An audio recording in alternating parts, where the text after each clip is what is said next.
Pertubuhan Kebangsaan Melayu Bersatu atau UMNO merupakan parti Melayu yang paling lama bertahan iaitu selama 79 tahun. Walau bagaimanapun, terdapat satu tempoh masa di mana UMNO lenyap daripada sejarah Malaysia iaitu antara 4 hingga 16 Februari 1988. Tetapi, macam mana UMNO, satu parti gegasi dekat Malaysia ni, boleh lesap? Semuanya bermula pada tahun 1987. Pada waktu itu, UMNO sedang menjalankan sebuah pemilihan bagi memilih ahli Majlis Kerja Tertinggi, termasuklah jawatan Presiden. Bagi jawatan ini, terdapat dua pemimpin yang cuba merebut jawatan tersebut, iaitu penyandangnya Datuk Seri Dr. Mahathir dan pencabarnya Tengku Razali Hamzah atau Kuli. Selepas pengundian dan pengiraan dibuat, Mahathir pun menang dengan 761 undi.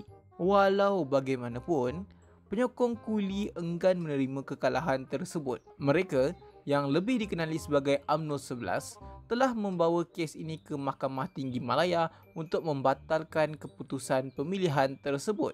UMNO 11 mendakwa yang terdapat cawangan-cawangan yang mengundi Mahathir terdiri daripada cawangan-cawangan yang tidak sah. Pada 4 Februari 1988, 9 hakim yang mengadili perbicaraan tersebut mendapati yang memang benar dakwaan UMNO 11. Oleh kerana tindakan tersebut melanggar Akta Pertubuhan 1966, parti UMNO pun diharamkan. Kejap.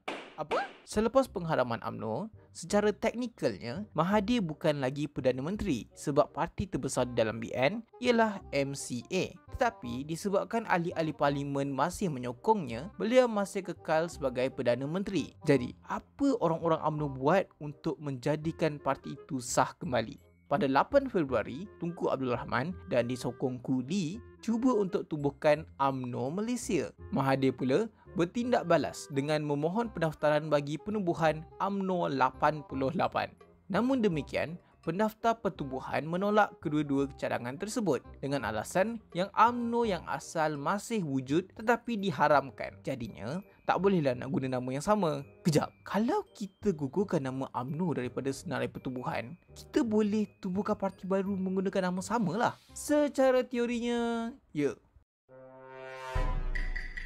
Akhirnya, terkuburlah UMNO pada 12 Februari 1988 setelah pendaftar pertubuhan menggugurkan nama UMNO daripada senarainya. Sampailah 4 hari kemudian apabila pendaftar pertubuhan sudah meluluskan pendaftaran sebuah parti Melayu baru yang dikenali sebagai UMNO pada 16 Februari 1988.